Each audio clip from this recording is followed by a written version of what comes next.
Bienvenue dans ce grand débat qui porte sur les solutions alternatives et complémentaires aux EHPAD. Nous allons découvrir des solutions ou redécouvrir des solutions, comprendre leur positionnement et leur cible, entre guillemets, et tout cela par rapport aux EHPAD, avec mes invités. Tout d'abord, Mélanie Slupsik, qui est la fondatrice de Colibri Intergénération, qui est une plateforme Internet de rencontres entre étudiants et retraités pour cohabiter ensemble. Blandine de Traverse, qui est la fondatrice de la Maison de Blandine, qui est un nouveau concept bigénérationnel de petits lieux de vie pour les personnes âgées. Clément Vénard, qui est le cofondateur de Monseigneur, qui propose un accompagnement des personnes âgées et ou handicapées pour l'organisation de l'accueil familial. Maxence Petit, qui est le fondateur de Cosima, qui est le spécialiste de l'habitat partagé et accompagné. Joachim Tavares, qui est le fondateur de Papiapi, spécialiste dans le conseil et l'orientation pour trouver un logement senior adapté. Et enfin, Jean-Marc Blanc, qui est le directeur de la fondation IDML, qui est un Living Lab consacré au vieillissement. Bonsoir à toutes, bonsoir à tous. Bonsoir Frédéric. Bonsoir. Alors, pour qu'on comprenne bien la logique de l'émission, je propose qu'on fasse qu'on décrive ce qu'est un EHPAD et qu'on décrive qui sont les résidents des EHPAD. Comme ça, on va pouvoir positionner, si besoin, les différentes solutions qu'on aura vues ce soir par rapport aux EHPAD. Peut-être, Jean-Marc, si tu pouvais nous expliquer ce qu'est un EHPAD, pour ceux qui ne connaissent pas, et qui sont les résidents des EHPAD. Alors précisons que tu as été directeur d'EHPAD. Oui, un EHPAD n'est rien d'autre en fait qu'une maison de retraite. Ça a toujours été son nom et depuis la loi du 2 janvier 2002, il est simplement devenu appelé EHPAD. Alors, moi, j'aime beaucoup contextualiser les EHPAD par rapport à la réforme du 2 janvier 2002 parce que tout le monde l'a oublié. Avant, en gros, c'était les maisons de retraite de sombres mouroirs avec des salles communes, etc. Et il y a eu un véritable mouvement autour de l'EHPAD de sortie des professionnels libéraux de ces mouroirs et une revalorisation architecturale d'équipes, la venue de parties médicales, etc., à l'intérieur de ces maisons de retraite que l'on a donc appelées EHPAD.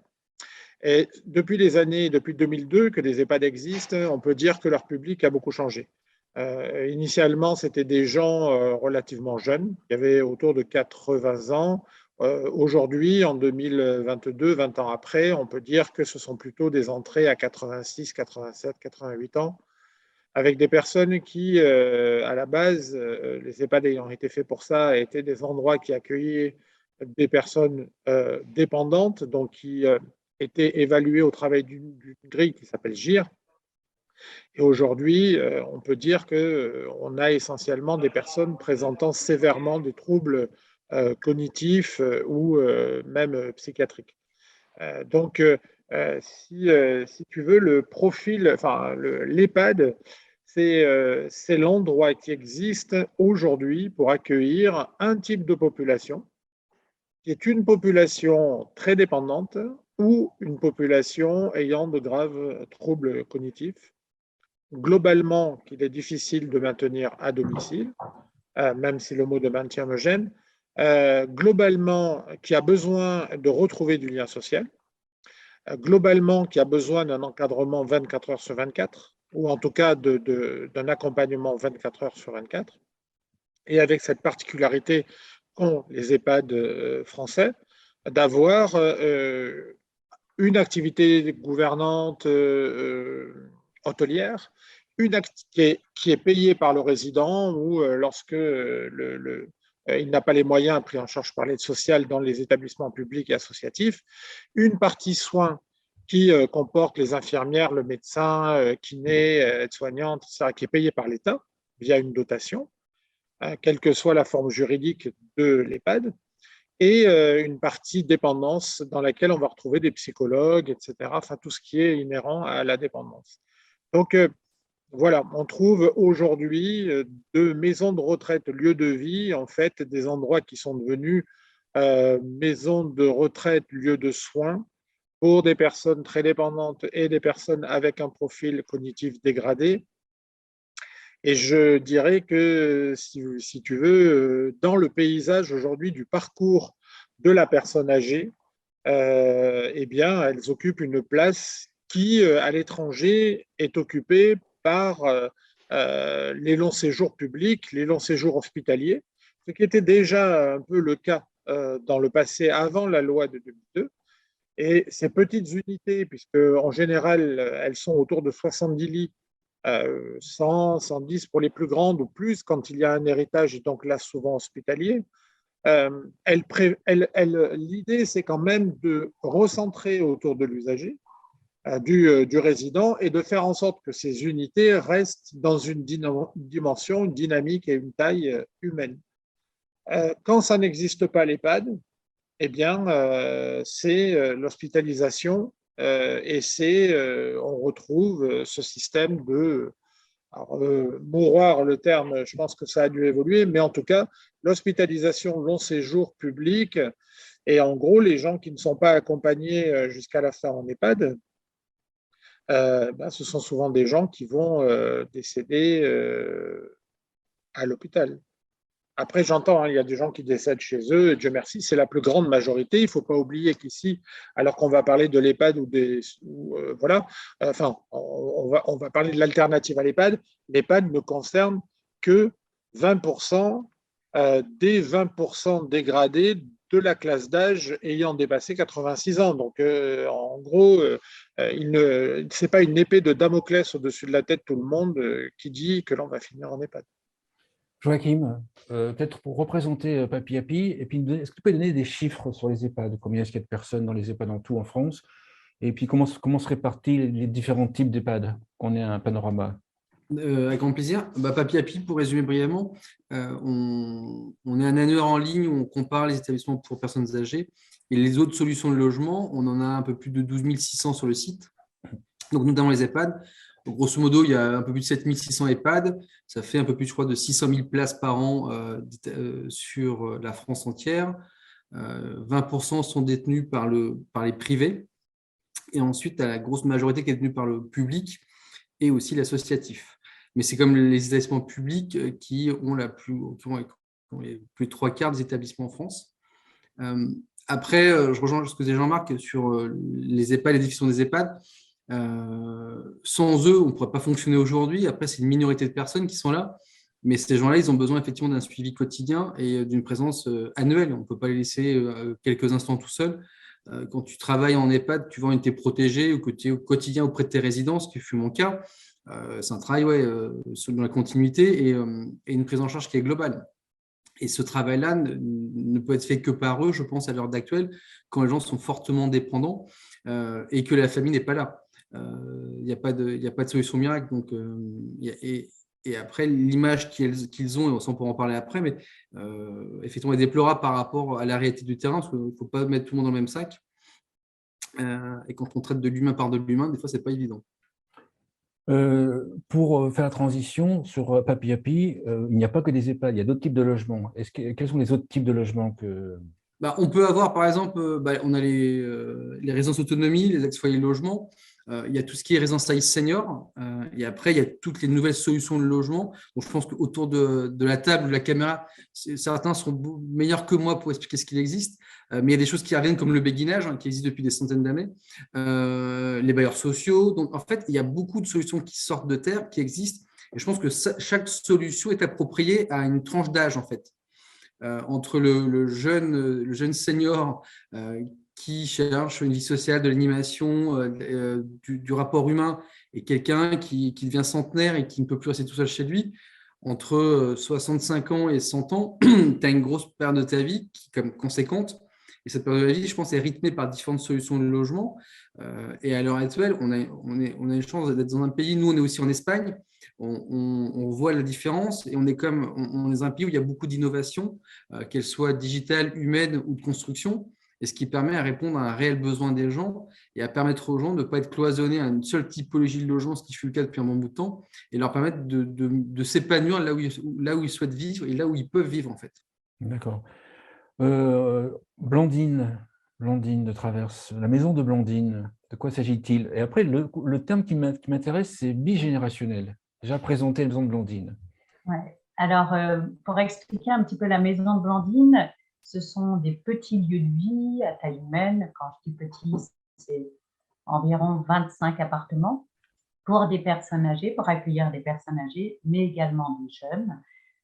Voilà, des personnes qui sont dans un lieu de vie privé, donc des appartements, et avec des grands espaces de vie partagés, accompagnés par du personnel au sein de la maison qui est là pour construire, pour co-construire avec chaque habitant un, leur projet de vie sociale et partagée. Donc, on est vraiment dans une co-construction. Les personnes qui sont dans nos maisons restent actrices de leur vie. En tous les cas, on les accompagne dans cette dynamique de rester actrices de sa vie, voilà, avec les capacités qu'ils ont, hein, bien évidemment, dans le respect, dans le choix, dans la liberté de chacun, mais en tous les cas, le personnel, donc la coordinatrice maîtresse de maison et l'animatrice, ainsi que les jeunes, sont là pour accompagner les personnes âgées, leur redonner un sentiment d'utilité à travers la mise en avant de leurs talents et puis à travers aussi les gestes de la vie du quotidien qu'ils continuent à faire parce qu'ils ont envie de le faire.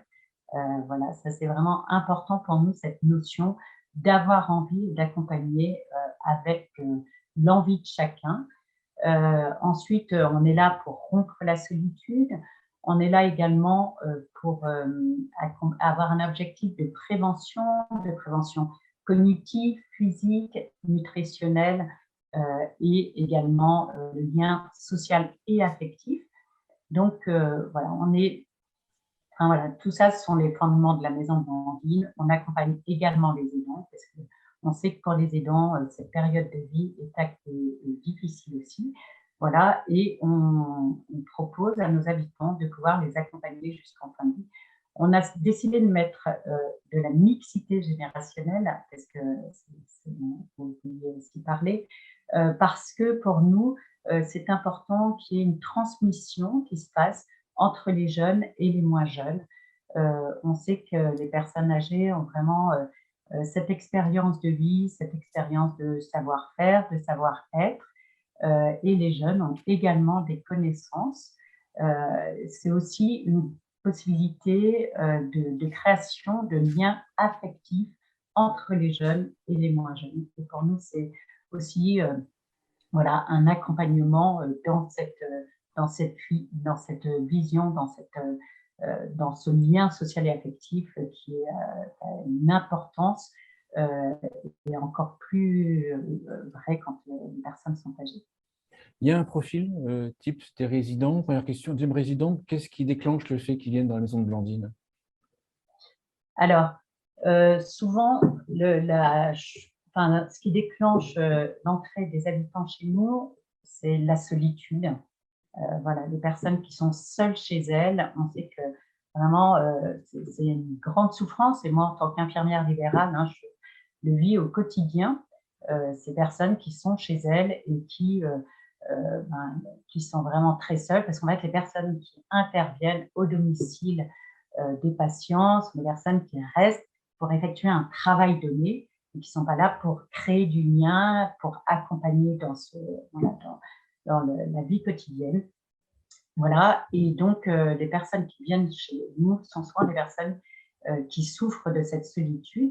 Après, on accueille également des couples dont l'un des deux va moins bien, notamment présence de troubles cognitifs, voilà, qu'on peut aussi appeler Alzheimer. Hein. On sait que les personnes sont souvent séparées, puisque les couples sont séparés parce que il faut voilà, la personne atteinte d'Alzheimer va dans des unités Cantou, souvent. Donc, nous, on propose aussi l'accueil de couples dont l'un des deux a ces troubles cognitifs pour pouvoir accompagner les l'aidant également. Voilà. Et puis, voilà, il y a des personnes aussi qui ont envie de continuer à exercer des choses de la vie du quotidien et voilà, et de retrouver cet esprit maison de famille, parce que chez nous, c'est vraiment un esprit maison de famille, une entraide entre chacun, voilà, ne plus se retrouver tout seul chez soi. Si je te dis que c'est une mini résidence service senior, par rapport, comment est-ce que tu le positionnes? Alors, non, je ne dirais pas que c'est une mini-résidence service senior, parce qu'en fait, les habitants, encore une fois, sont vraiment acteurs, prennent des responsabilités dans la maison.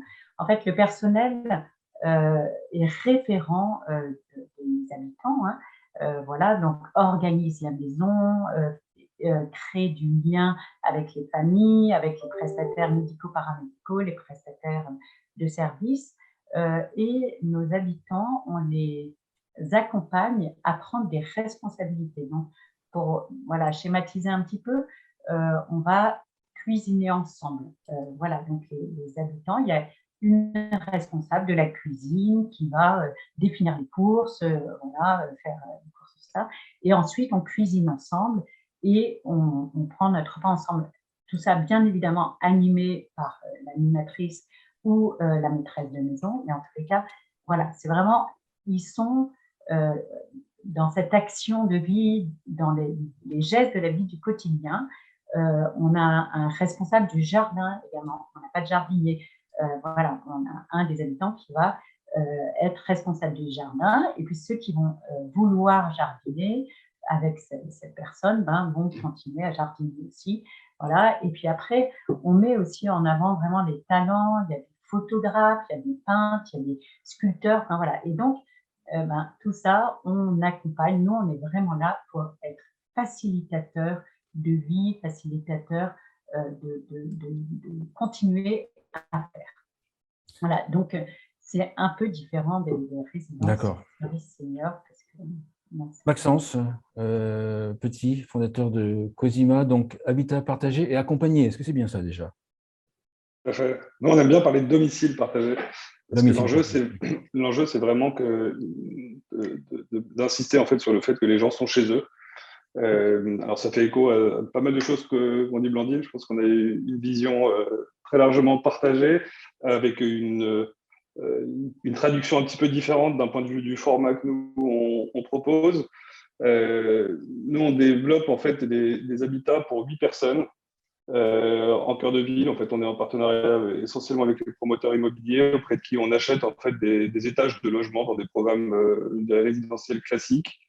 Alors on les fait acheter, hein, parce qu'on n'a pas on a une foncière qui nous accompagne, qui achète donc 2 fois 400 mètres carrés, et donc dans chaque programme, on propose au total 16 personnes de venir s'installer chez elles, en bénéficiant d'une partie privative qui fait une grosse trentaine de mètres carrés pour ce qui est des chambres. En fait, 400 mètres carrés sont divisés chez nous en un grand appartement de 300 et quelques mètres carrés et de 2 petits appartements indépendants qui sont un peu plus grands, qui doivent aussi permettre d'accueillir des couples. L'enjeu, c'est de mutualiser des surfaces en étant le plus inclus possible dans la société. Moi, j'ai voulu mettre un terme à ce que je définis comme une forme de ghettoisation. Tout à l'heure, Jean-Marc parlait des maisons de retraite. Moi, il y a quand même cette logique de retrait que j'aime pas du tout et que j'aime pas pour moi, mais pour mes aînés, pour mes parents et mes grands-parents. L'idée, c'est de proposer un lieu de vie qui soit le plus inclusif possible, qui évite les ruptures dans le parcours de vie.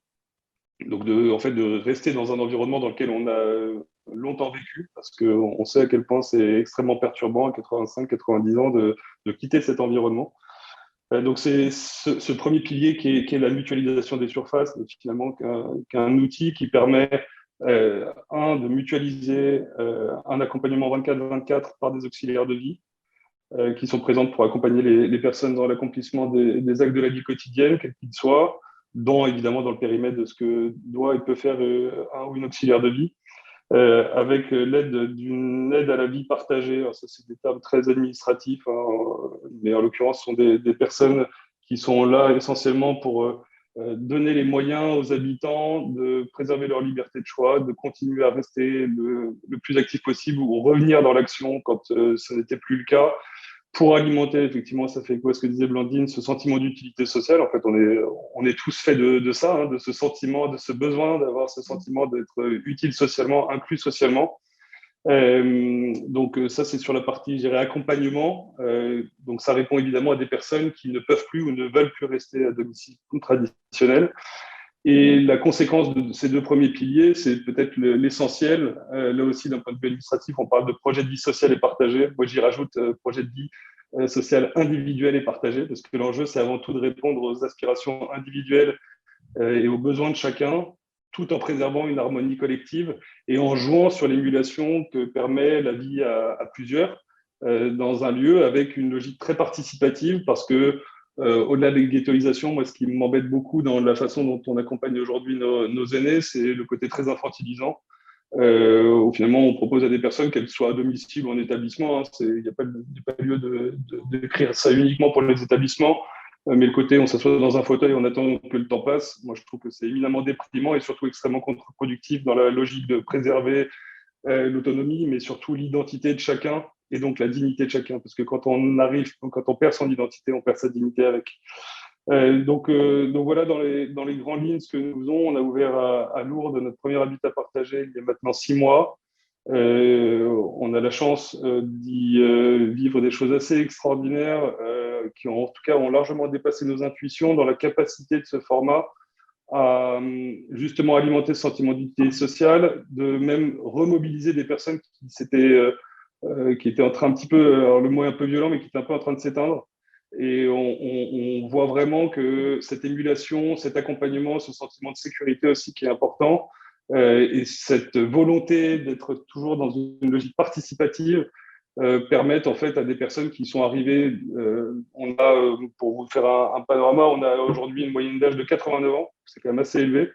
On a des personnes qui sont entre GIR4 et GIR2, dont 2 personnes qui sont atteintes d'Alzheimer. Donc, c'est plutôt quand même des personnes qui ont des profils de dépendance. Alors, c'est très varié, hein, parce qu'on a des personnes qui sont vraiment plus venues pour des logiques de casser leur isolement social, et d'autres qui sont, pour le coup, vraiment dans des problématiques de dépendance plus importantes.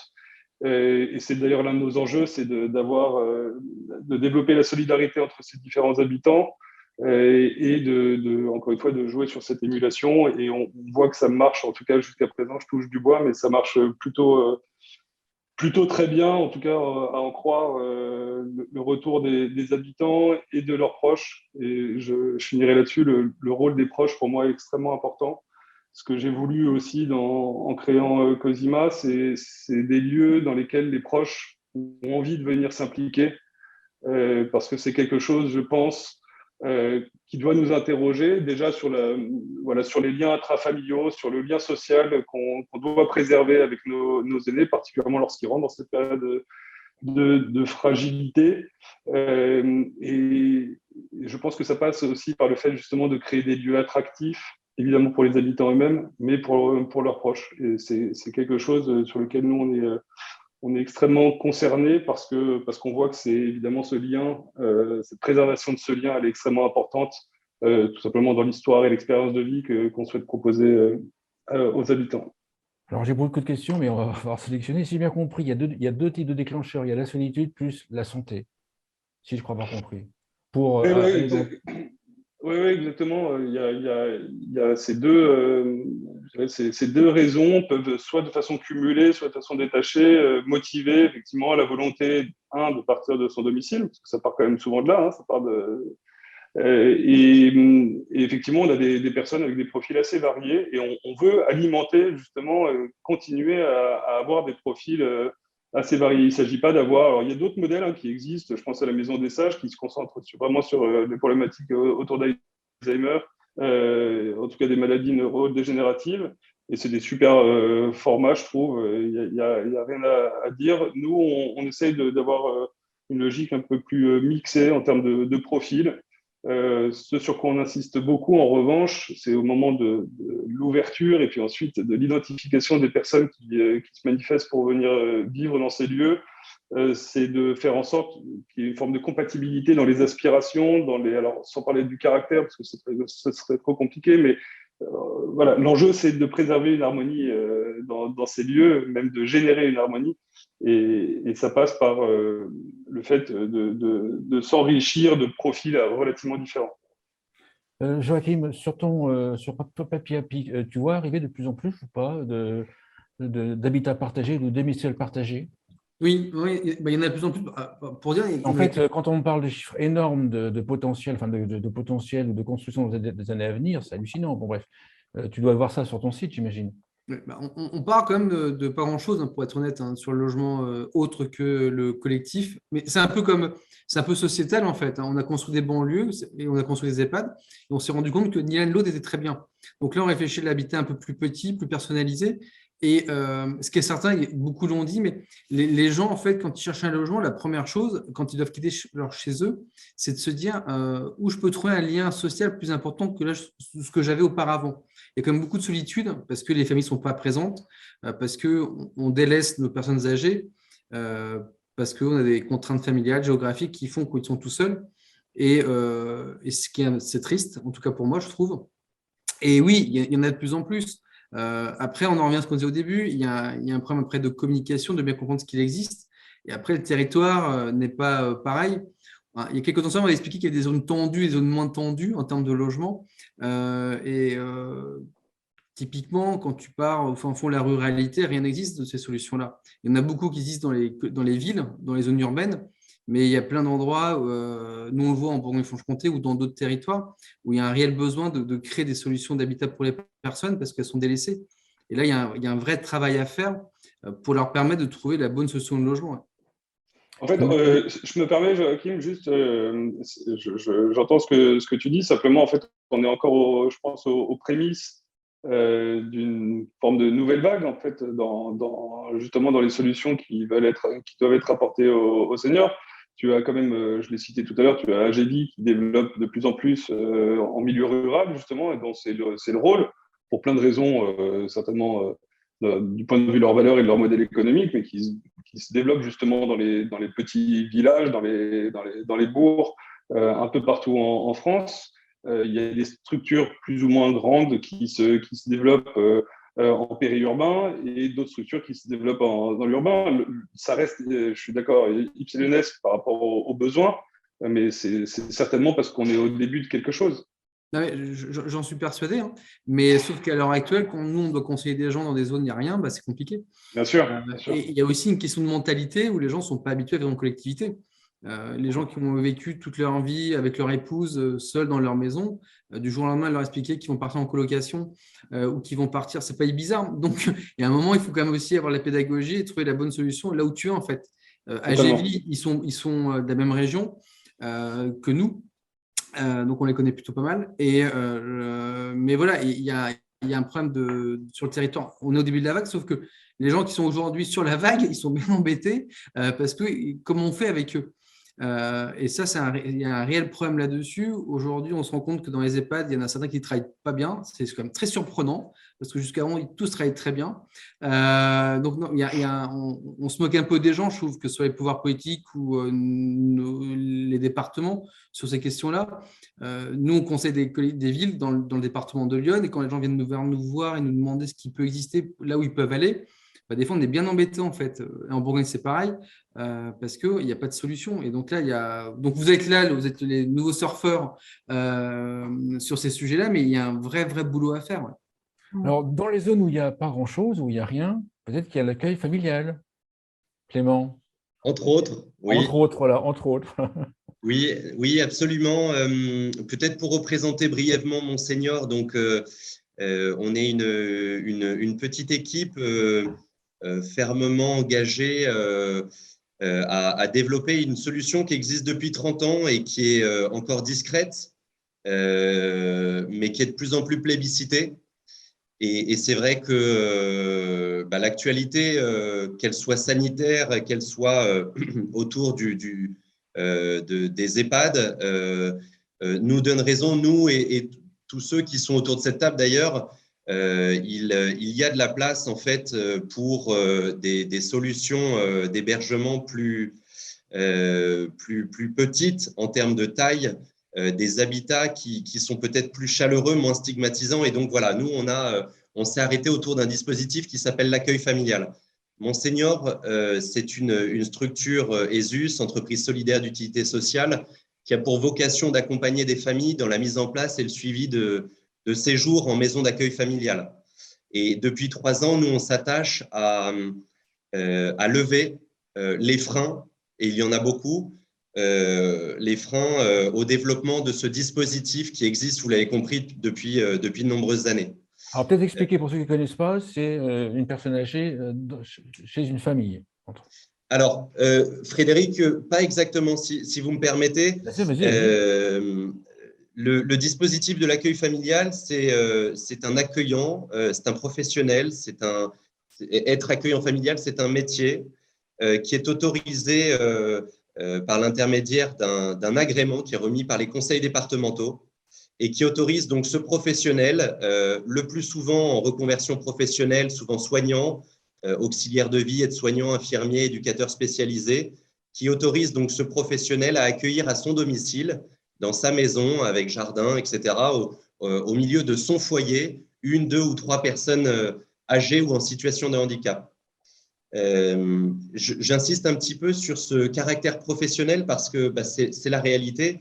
Et c'est vrai que ce qui a causé du tort au développement de ce dispositif, c'est la dénomination de famille d'accueil qu'on a accolée à beaucoup d'accueillants familiaux.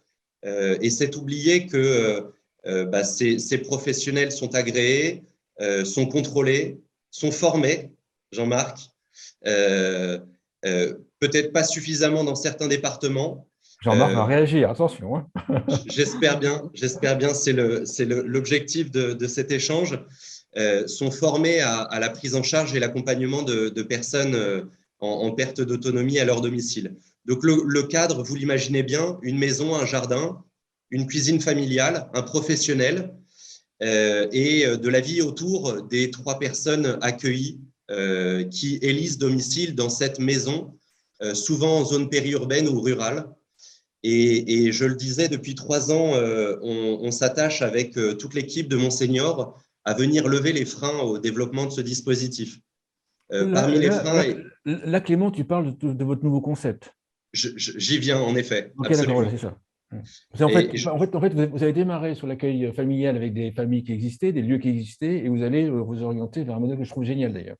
C'est tout à fait ça, Frédéric. En fait, trop souvent, dans notre quotidien, dans l'accompagnement qu'on faisait des familles, des bénéficiaires, des personnes âgées, donc, que l'on rapprochait d'un projet d'accueil bien spécifique, d'un accueillant porté par un accueillant et sa famille, on faisait face à des difficultés dans la correspondance entre le projet de vie de la personne, ses habitudes de vie, son besoin d'accompagnement et l'adaptation du logement à ses besoins et ses envies.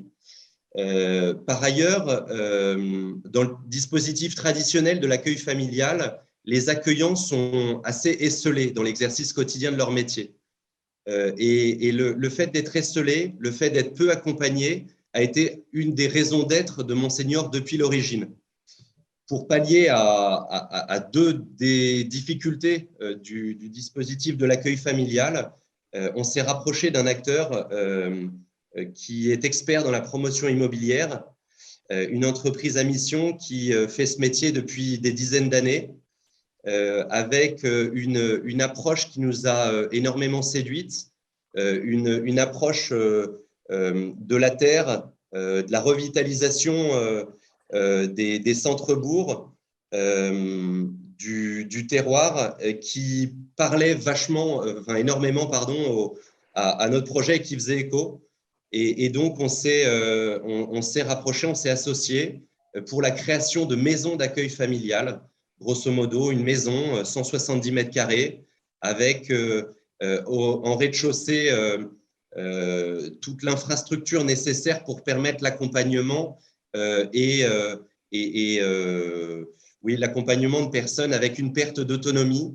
Grosso modo, si on devait parler en gire, Jean-Marc en a parlé au début de son intervention, on s'adresse essentiellement aux personnes âgées présentent dans des gires 6 à 3 compris. Évidemment, chaque situation s'appréhende individuellement. Je pense notamment aux personnes atteintes de troubles cognitifs, parfois reconnus en GIR 2, et qui peuvent tout à fait se trouver parfaitement épanouis dans ces lieux. Donc voilà, on a un gros travail à faire, nous, chez Monseigneur, dans l'évaluation des situations, dans l'évaluation des habitudes de vie, du besoin d'accompagnement, pour pouvoir définir si oui ou non le dispositif est souhaité et souhaitable, est adapté aux besoins et aux envies des personnes. Donc, quelle différence fais-tu avec l'idée de ce que fait Maxence? Maxence, tu peux réagir aussi, si tu veux. Quelle différence vous faites entre vos deux concepts? Oui, je serais ravi en effet que Maxence puisse apporter, lui, ses lumières. Je vais tenter de donner les miennes. La première, elle est fondamentale, elle est liée au dispositif qui est sous-jacent, qui est l'accueil familial, qui est régi par des règles, qui est encadré juridiquement, qui est contrôlé par les conseils départementaux à travers des visites médico-sociales, qui est limité à l'accueil de 3 personnes âgées ou en situation de handicap, vous l'avez compris. Les loyers et les tarifs de nos séjours sont scrutés avec attention par les conseils départementaux. Et si vous voulez, pour en arriver au projet qu'on a labellisé Village par Monseigneur, un ensemble de 3 maisons sur une parcelle de 2000, 3000, 4000 mètres carrés, ni plus ni moins, à proximité d'un centre-bourg, souvent en zone rurale ou périurbaine, eh bien, on a pris toutes les contraintes, si je puis dire, de l'accueil familial et on n'a pas bougé d'un iota ces contraintes, qu'elles soient financières, qu'elles soient en termes d'habitat. On a même poussé en fait beaucoup plus loin la qualité du bâti. Et donc, l'une des différences fondamentales, c'est bien sûr qu'un accueillant familial vit dans ce domicile aux côtés des personnes qui l'accueillent et qui élisent domicile, et il partage sa vie de famille, son foyer. Et donc, voilà quelques-unes des différences, peut-être avec le dispositif de Maxence, qui est par ailleurs des plus intéressants. Maxence, tu veux dire quelque chose? Rajouter quelque chose? Micro. Pardon. Oui, il y a effectivement plusieurs différences. Moi, je suis passionné par tous ces sujets-là. Je trouve que c'est assez génial en fait, de pouvoir échanger avec des personnes qui sont parties un peu des mêmes constats, des mêmes envies de répondre à un besoin et d'y apporter des réponses relativement différentes. Moi, ce que j'ai entendu là, c'est que il y a déjà, d'un point de vue de l'implantation géographique, nous, on est essentiellement dans des centres-villes, plutôt dans des grandes villes. Ce qui, d'ailleurs, lorsqu'on a travaillé sur notre modèle, nous a un petit peu empêché d'envisager ce type de solution où il y a des personnes qui vivent sur place. Alors, soit dans un format accueil familial, soit type AGV, où vous avez des infirmières ou des auxiliaires de vie qui vivent sur place pour des raisons de tension foncière, pour des raisons aussi de gestion de turnover, etc. Pour nous, ça ne semblait pas forcément compatible avec notre cible, hein, qui est d'adresser une population plutôt urbaine et de façon très claire, relativement privilégiée, parce que le format qu'on propose génère des restes à charge qui sont significatifs, qui sont inférieurs à ce que peut proposer de l'EHPAD ou de la RSS privée lucrative, mais qui restent significatifs. L'autre différence, peut-être un peu plus anecdotique pour certains, mais qui pour moi est importante, c'est que Clément disait que son entreprise est ESUS. Nous, on a fait un choix un petit peu différent. On est entreprise à mission. Alors, je pense que la logique de départ était un petit peu la même, à savoir se donner un cadre pour répondre à un besoin, en même temps assumer totalement notre recherche de profitabilité, ne serait-ce que pour être viable et exister dans le temps, et en même temps en se fixant un cadre qui évite toute forme de débordement dans les logiques d'accompagnement, dans les logiques de recherche de profitabilité. On en a beaucoup parlé ces derniers temps. Et moi, c'est quelque chose que j'avais identifié en fait lorsque ma propre grand-mère était en EHPAD, et j'avais ressenti ce besoin de formaliser cette logique d'apporter de l'impact. Et le cadre de l'entreprise à mission pour ça a été pour nous, je dirais, le choix le plus évident. Mélanie, la cohabitation intergénérationnelle, peut-être représenter Colibri pour ceux qui nous suivent, et qui ça concerne? Alors, Colibri Intergénération, c'est le premier acteur privé à avoir pris en main le concept de cohabitation intergénérationnelle solidaire au sens de la loi Elan. C'est un point qui est extrêmement important, c'est qu'on est un des premiers acteurs professionnels digital qui marche sur toute la France à accompagner le concept. En gros, on va permettre à une personne de plus de 60 ans qui est propriétaire ou locataire et qui dispose chez elle d'une chambre de pouvoir accueillir un jeune de moins de 30 ans qui a besoin de se loger, qui a envie d'apporter sa présence bienveillante et rassurante avec potentiellement des petits services, mais aussi de pouvoir bénéficier d'une solution de logis beaucoup plus abordable et souvent beaucoup plus proche de son lieu de domicile. Donc, en fait, on est un acteur qui répond à beaucoup de problématiques qui touchent les jeunes, les moins jeunes, l'immobilier, le lien social et le digital. On va faire un petit check-up de tout ça. Et en fait, nous, on va s'occuper, alors à l'inverse des acteurs présents ce soir, des seniors qui sont autonomes, qui sont plutôt dans une dynamique, mais dans une rupture de lien social et qui ont envie de rééchanger à nouveau, de donner du savoir-faire, du savoir-être, mais aussi et clairement d'arrondir leur fin de mois parce qu'ils vont pouvoir percevoir un petit revenu qui est assez important pour eux quand même, il faut le dire, il faut avoir l'honnêteté de le dire. Et en fait, on arrive vraiment en amont du parcours résidentiel senior. Alors, on aime bien utiliser ce terme-là parce que clairement, c'est ça.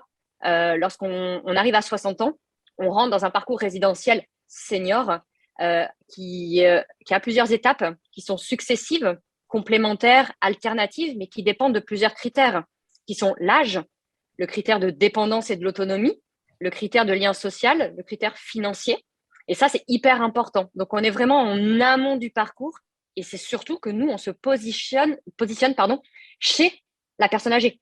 On ne va pas créer un lieu de vie autre et lui dire on te propose une chambre dans un lieu de vie. Nous, on a vraiment envie de chouchouter au maximum ces personnes chez elles. Et j'insiste vraiment sur le fait, chez elles, quand elles peuvent y rester et quand elles veulent y rester et accueillir un jeune. Ça, c'est important. Si je suis âgé, dépendant physiquement, mais j'ai toute ma tête, est-ce que je peux accueillir un jeune avec Colibri? Alors, oui et non. En fait, dans notre quotidien, aujourd'hui, on est sollicité par des personnes qui, physiquement parlant, ont un déambulateur ou souffrent d'une incapacité à être libre 24 heures sur 24. Mais ces gens-là sont accompagnés de jour. Ils sont accompagnés par des aides de vie professionnelles, en général de 9h à 20h. Et notre raison d'être, finalement, est de venir en complément de cette aide de vie professionnelle le soir, le week-end, quand eux ne peuvent pas venir, souvent parce que ça coûte trop cher d'avoir une continuité de service d'un professionnel. Alors attention, nos étudiants n'ont absolument pas vocation à remplacer ces aides de vie professionnelles. Ils sont là pour leur apporter de la présence bienveillante, rassurante. Si le retraité tombe, il va appeler tout de suite les urgences, les pompiers, la famille. Il ne va surtout pas le relever, ce n'est pas du tout l'objectif. Il ne va pas lui faire des premiers soins, ce n'est pas l'objectif non plus, mais il sera à ses côtés, il sera présent. Et ça, c'est beaucoup recherché aujourd'hui. C'est plutôt en milieu urbain, j'imagine. Ah ben non. En fait, on se détrompe aujourd'hui, on est placé partout. On est placé autant dans la capitale parisienne. Oui, parce que ce n'est pas que étudiants, personnes âgées, c'est jeunes actifs, ça peut être les jeunes en général. Alors, c'est les moins de 30 ans. Voilà. Okay. Nous, c'est les moins de 30 ans, majoritairement étudiants. On s'ouvre aux jeunes actifs depuis pas très longtemps. Mais c'est justement parce qu'on a des personnes âgées qui nous sollicitent en milieu semi-rural, rural et urbain et qu'on n'avait pas les étudiants en face. Donc, on a dit c'est dommage de ne pas pouvoir accompagner cette personne âgée parce qu'on n'a pas une université à proximité ou une école. Donc, effectivement, on couvre toute la France et on a justement, et Joachim en parlait tout à l'heure, cet enjeu des zones où il n'y a rien. Aujourd'hui, il faut savoir qu'on est une solution qui est facilement accessible et surtout adaptable. On ne crée pas de surface supplémentaire, on va optimiser l'existant, on n'a pas besoin de faire des travaux, on va juste présenter le jeune qui va correspondre aux besoins et aux envies de la personne de plus de 60 ans pour qu'ils cohabitent ensemble. Donc ça, on est capable de le faire très rapidement et aujourd'hui, en tout lieu. Blandine, parce qu'on a parlé aussi avec tout le monde, sauf avec toi, le côté géographique. C'est vrai que tu as un programme de développement des maisons de Blandine. Absolument. Ça sera en milieu urbain, périurbain, rural, comment ça se passe? Alors nous, on va un peu partout. Aujourd'hui, alors notre première maison est plutôt rurale puisqu'elle est à Blacy, à côté de Villefranche, donc dans un petit village de 1600 habitants. Mais notre deuxième maison se développera à Limonest à la fin de cette année, Donc, Limonest, c'est périurbain. Voilà. Et puis, on a des projets un petit peu partout. Donc, plutôt soit milieu rural, soit milieu urbain. Voilà. En fait, notre programme s'adapte à 1500 mètres carrés de surface de plancher. Voilà, et donc on cherche des terrains ou des réhabilitations également pour pouvoir s'implanter. Dans tous les cas, pour nous, c'est vraiment important d'être aussi en cœur de bourg ou en cœur de ville, en cœur de village, pour avoir cette proximité avec les commerces, que les personnes de la maison puissent continuer à sortir de la maison aussi, voilà, toujours avec cette logique de mouvement, de dynamique de vie, voilà, et qu'il y ait également du lien social qui rentre dans la maison. Donc, pour nous, c'est vraiment important d'être proximité, donc à 400 mètres environ de commerce, ou de centre-bourg, centre-ville. Il y a un niveau social, entre guillemets, dans les résidents. Tu vois ce que je veux dire, niveau social par rapport à la taille pour équilibrer l'ensemble? Non? Non, non, absolument pas. En fait, on accueille vraiment des personnes de tous niveaux sociaux. Et voilà, non, absolument pas. Dans notre première maison, il y a vraiment une grande disparité. Jean-Marc, commentaire? On dirige une fondation I2ML, là, commentaire, j'imagine. Des commentaires, j'en ai plusieurs. Tu veux, c'est que déjà, enfin, il y en a plusieurs. On parlait tout à l'heure des réalités géographiques. Les réalités géographiques, elles sont aussi, comment dire, paradigmatiques. C'est-à-dire qu'on sait aujourd'hui qu'effectivement, il est plus facile d'aller en habitat collectif lorsqu'on a toujours vécu en ville que lorsqu'on a vécu plutôt en ruralité, plutôt isolée. On sait que des régions comme la Bretagne, par exemple, l'Est, ont plus de culture d'habitat collectif que des régions comme le Pays Basque ou le Sud. On sait que plus on monte vers la montagne, plus on va être en recherche de solutions liées à son village, à des solutions de petite taille. Donc, l'idée finalement dans tout ce que j'entends, c'est que chacun est une réponse à, on parlait tout à l'heure des béguinages. Les béguinages, c'est le Nord. C'est une tradition du Nord, ce n'est pas une tradition du Sud, par exemple. Pour ceux qui nous suivent, dans l'émission numéro 2, il y aura béguinage. Voilà, c'est intéressant.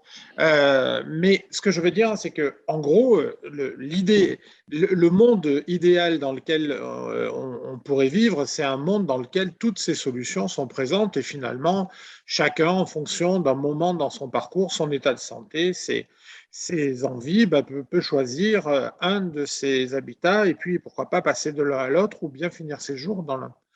Ça, c'est un premier constat. Le deuxième constat, c'est, voilà, enfin, moi je me méfie un peu toujours des images d'Épinal. Alors non, je suis désolé, toutes les familles d'accueil ne sont pas formées, non, c'est faux. Toutes les familles d'accueil n'ont pas déjà, elles sont vieillissantes. Beaucoup de familles d'accueil reposent sur des femmes ou sur des couples dont les enfants ont déserté la maison et qui reconvertissent avec aussi un but pécunier. Il y a aussi, du coup, dans les familles d'accueil, il y a eu, parce qu'on caricature l'EHPAD maltraitant, enfin, la famille d'accueil ou le domicile maltraitant, ça existe aussi. Donc, pour moi, mon problème, si vous voulez, sans vouloir faire de procès à personne, c'est qu'il n'y a pas d'évaluation sur le long terme de la majorité de ces solutions. Et que quand on regarde bien, on est toujours sur des solutions emblématiques. On va vous parler de l'habitat communautaire choisi par les amis, les Baba Yaga. Les Baba Yaga, c'est un échec. Du moment que la fondatrice, enfin la personne qui lie la communauté disparaît avec. Donc, si vous voulez, je trouve ça dommage aujourd'hui qu'on ne se donne pas les moyens d'évaluer réellement ce qui marche, ce qui ne marche pas, quelles sont les conséquences effectivement en termes de lien social, de gestion du stress, d'impact sur la santé. On n'en sait pas grand-chose. D'où l'intérêt, Clément, de votre nouveau concept. Où là, effectivement, vous recrutez des gens. C'est là que je trouve absolument génial votre nouveau concept, c'est que vous recrutez des gens qui sont formés pour le coup. Non, c'est le métier. Oui, absolument. C'est vrai que j'ai pas mal de commentaires et je sais que le temps, on est tenu par le temps, mais je pense que personne ici cherche à stigmatiser l'EHPAD. Ne stigmatisons pas les autres solutions. Parler de famille d'accueil, c'est ne pas bien maîtriser le dispositif de l'accueil familial. Et je pense que je suis tout à fait d'accord avec Jean-Marc.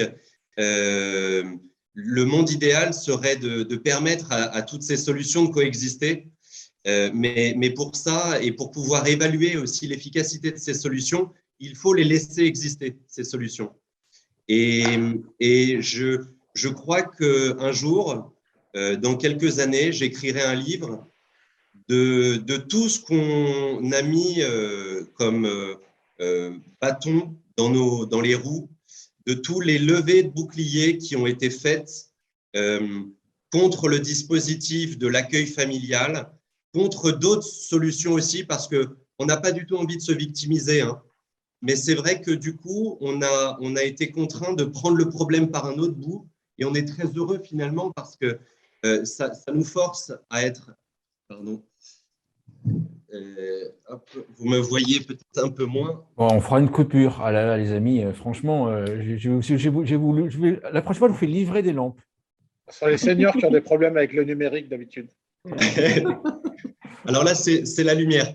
Oui, enfin voilà, il faut les laisser exister, il faut les laisser se développer, il faut les laisser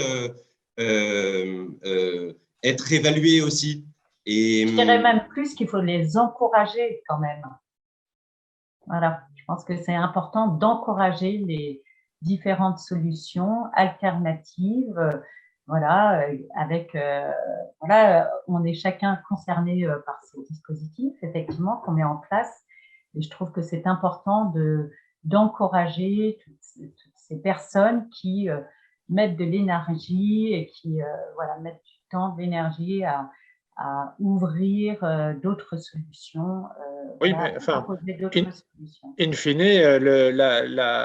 fine, on focalise sur le bien-être des personnes accueillies plus que sur ceux qui sont à l'origine ou ceux qui les accueillent, si vous voulez. C'est pour ça aussi qu'il y a un intérêt à évaluer, parce qu'il faut voir sur le long terme, au bout de 20 ans ou 10 ans de vieillissement dans un endroit différent. C'est intéressant de voir aussi comment la structure, comment l'organisation familiale ou la petite structure, etc., a accompagné la dégradation éventuelle ou le passage. On entendait tout à l'heure GIR 6 à GIR 3. Alors, pour ceux qui sont néophytes, c'est des gens plutôt en forme. Comment on aborde GIR 3, GIR 2, GIR 1, qui sont effectivement les personnes les plus grabataires et les plus dépendantes. Donc, c'est là-dedans que, si vous voulez, c'est un tout dans l'évaluation. Après, bien sûr, il faut encourager parce que ça correspond à une nouvelle demande. Simplement, je ne voudrais pas, si vous voulez, qu'on imagine qu'on vend aujourd'hui des solutions qui semblent séduisantes et qui séduisent surtout aujourd'hui dans le regard des seniors qui sont jeunes.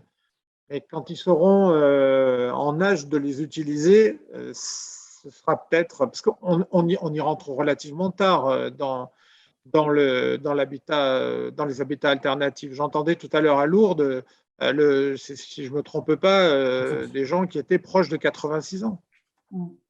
Alors, à la maison de Blandine, la moyenne d'âge est de 75 ans aujourd'hui. Voilà, et je pense qu'effectivement, il y a des personnes qui sont relativement jeunes, hein, qui souffrent de solitude aussi et qui souhaitent voilà, retrouver du lien social et affectif. Pour moi, c'est vraiment important, ce lien social et affectif. Voilà. Et puis, nous, on a fait une enquête de satisfaction et on voit à quel point aussi les personnes sont… il y a un bien-être qui se crée quand elles retrouvent du lien, puis elles retrouvent cette dynamique de vie, elles sont accompagnées, encouragées à refaire des choses par elles-mêmes. Elles sont effectivement… On arrête de les infantiliser aussi, ça c'est vraiment important.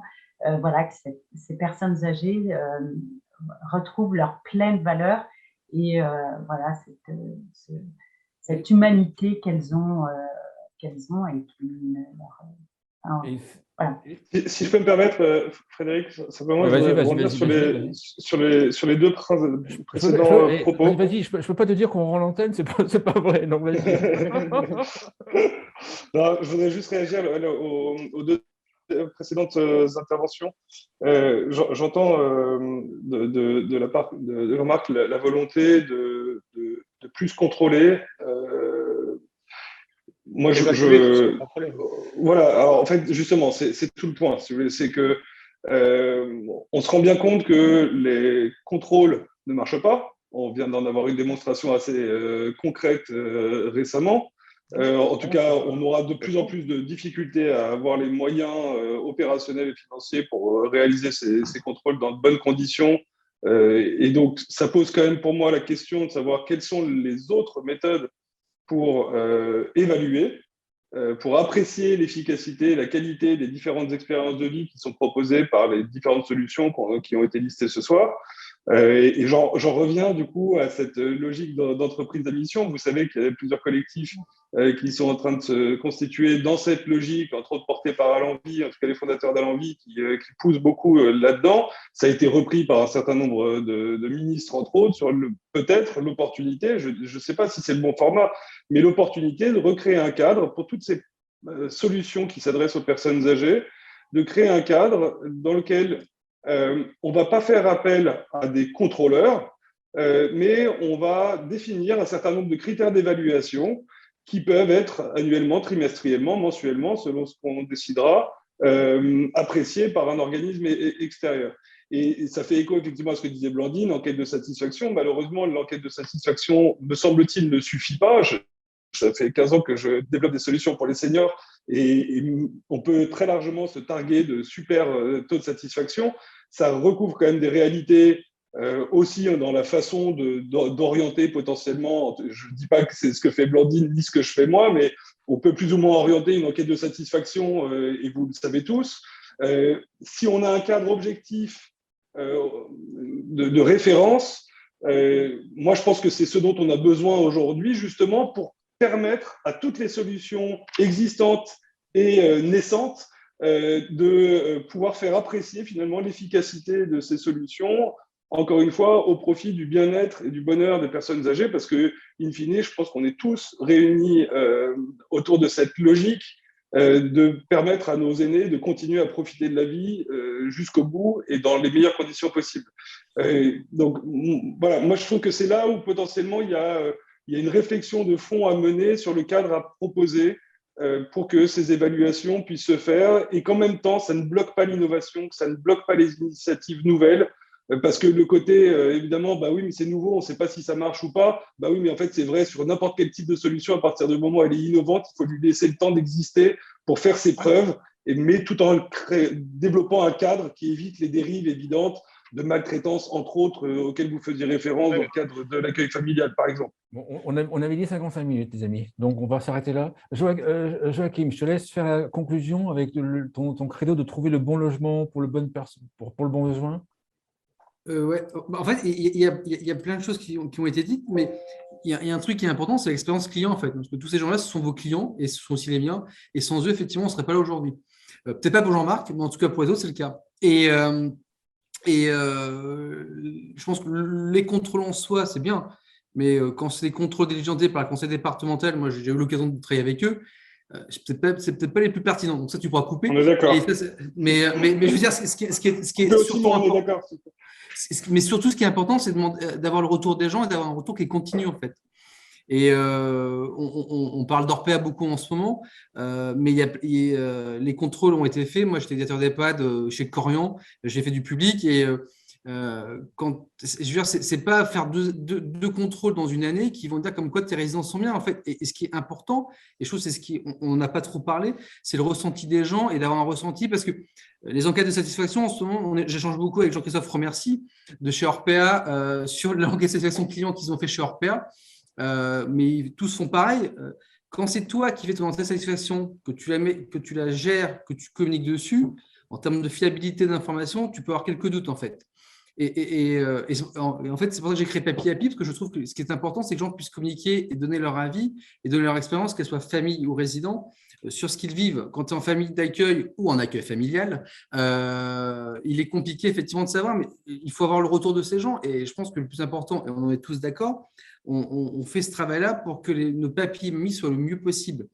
Mais pour donner envie aux gens et d'arrêter de dire qu'on fait de la maltraitance ou pas sur ces questions de logement, il faut leur donner la parole et leur expliquer simplement comment on fonctionne, comment ça se passe, la vraie vie en fait. Parce qu'ils sont bien beaux, tous nos politiques en ce moment, de parler des EHPAD, mais va bosser en EHPAD et après tu comprendras comment ça se passe. Ou n'importe où en fait. Traiter de l'humain par de l'humain, c'est un vrai métier en fait. Et c'est compliqué parce que nos anciens sont compliqués. Le personnel, c'est compliqué de le former, de le trouver. Donc, c'est un vrai sujet, mais je pense que ce qui est vraiment important, c'est de donner la parole aux gens et de comprendre comment ils vivent, parce que quelqu'un va peut-être bien dans de la cohabitation, dans de l'habitat partagé, en EHPAD, en résidence service senior, mais chacun est différent et chacun verra son bien-être en fait là où il est. Et je pense que moi, quand je serai vieux, je n'aurais pas qu'on décide pour moi, ça me ferait bien, je serais bien emmerdé que mes enfants décident à ma place. Et je pense qu'aujourd'hui, c'est exactement pareil. Toi, Frédéric, dans peu de temps, quand tu iras en résidence service senior, bah, tu choisiras toi-même, en fait. Et c'est ça le plus important, tu vois. Voilà le mot de la fin. Alors, je ne savais pas que ma maison Savoie était une résidence service senior, les amis. On clôture là. Merci beaucoup en tout cas d'avoir participé. Il y aura 3 autres émissions sur l'habitat partagé avec d'autres invités. Merci beaucoup et puis à bientôt. À bientôt, bonne soirée. Au revoir. À bientôt. Au revoir.